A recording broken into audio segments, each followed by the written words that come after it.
AutoWorld Brussels. Hey everyone! Welcome to the channel.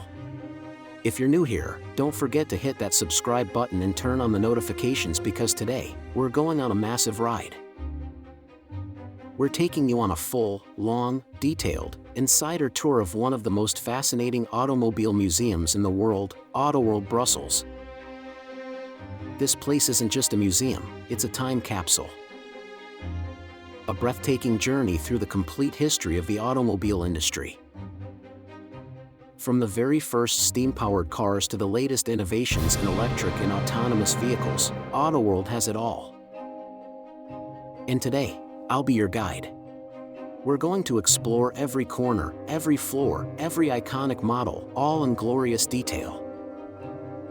So, sit back, relax, and buckle your seatbelt, because our journey into the AutoWorld Brussels starts now.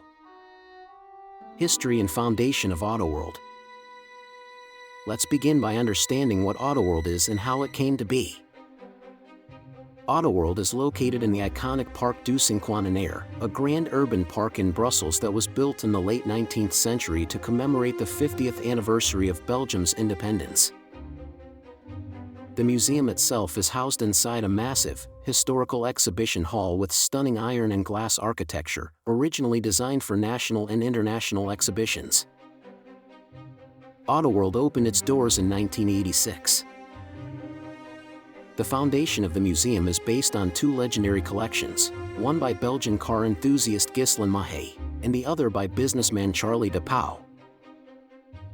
Mahé's passion for cars was unmatched. His personal collection had over 900 vehicles at its peak. AutoWorld today showcases more than 300 of these classic and iconic vehicles.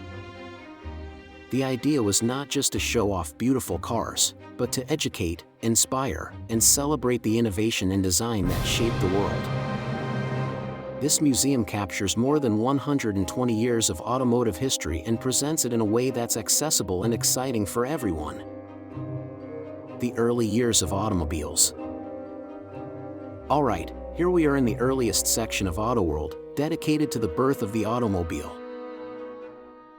We're talking about the very first experiments with motorized transport. Look at this beauty, the Benz patent motorwagon from 1886. This is considered the first true automobile. It looks more like a carriage than a car. No windshield, no roof, and definitely no seatbelts. But it was a revolution in motion. Right next to it, we have steam-powered tricycles, early electric models, and petrol-run cars from the early 1900s. Here's a 1904 Panhard ET Levasseur. Just look at those brass lamps, wooden spoked wheels, and hand crank starter. Driving back then was a full-body workout.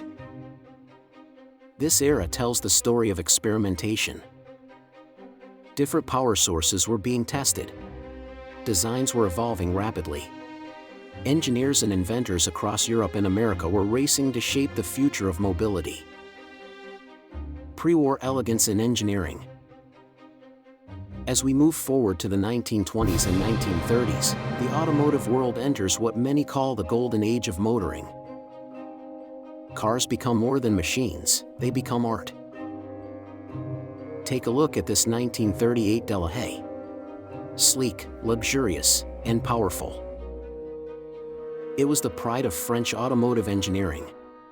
And over there, the legendary Bugatti Type 57. Elegance meets performance.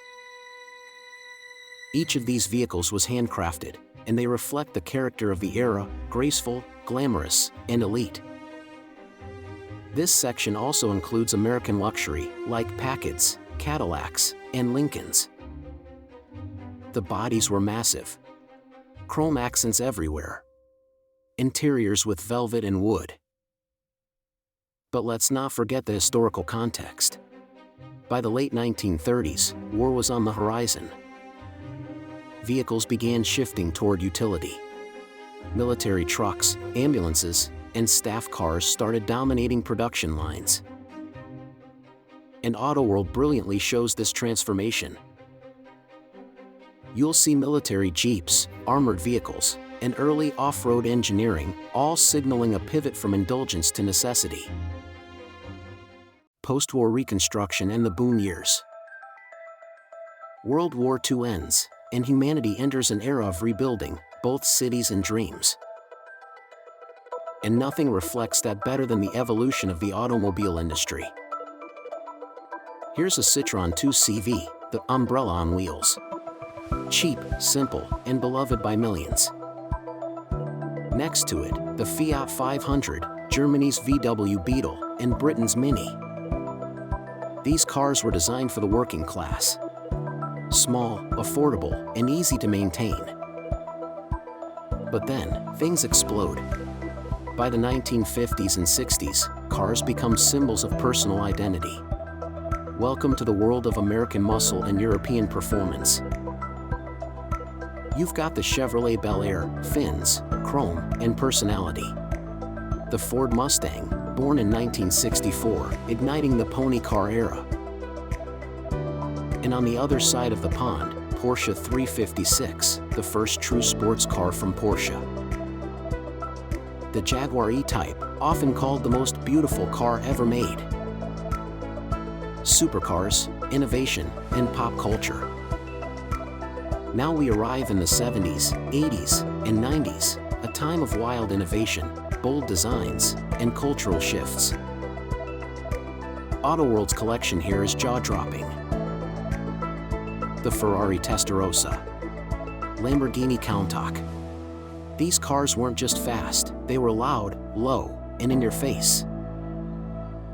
They represented the Wall Street era, rock stars, and movie icons. Also, the rally legends, Lancia Delta Integrale, Audi Quattro, and the Group B monsters. You'll also see the rise of Japanese excellence, Toyota Supra, Mazda RX-7, Nissan Skyline.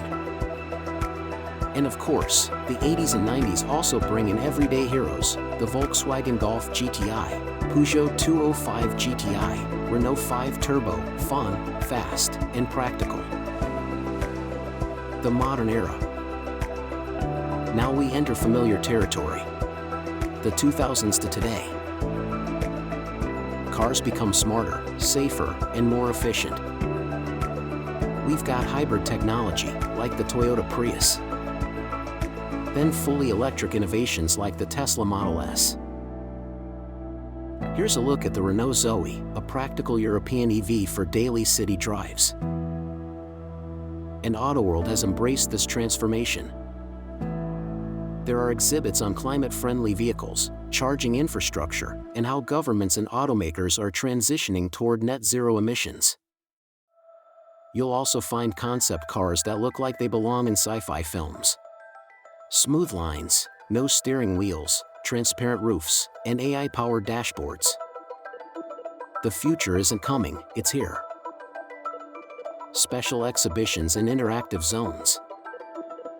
AutoWorld isn't static. Every few months, they host special exhibitions. From themed displays like American Dream Cars, Porsche Through Time, or Italian Legends, to seasonal events that bring in rare cars from private collections. And for families, there are interactive games, driving simulators, a VR racing experience, and workshops for kids. You can even host birthday parties or corporate events here. And don't forget to check out the vintage car restoration studio right on site. You'll see craftsmen reviving century-old machines by hand. Gift shop and cafe. After a few minutes of automotive heaven, it's time to rest. Grab a Belgian waffle or espresso right here at the Museum Cafe, surrounded by history. And of course, the gift shop is a paradise, miniature cars, posters, books, apparel, collectibles, perfect for souvenirs or gifts. So, what did you think? Which car was your favorite? Let me know in the comments. I hope this video gave you the full AutoWorld Brussels experience. If you enjoyed it, please give it a like, share it with your fellow car lovers, and subscribe for more epic tours. Until next time, keep the engine running and the passion alive.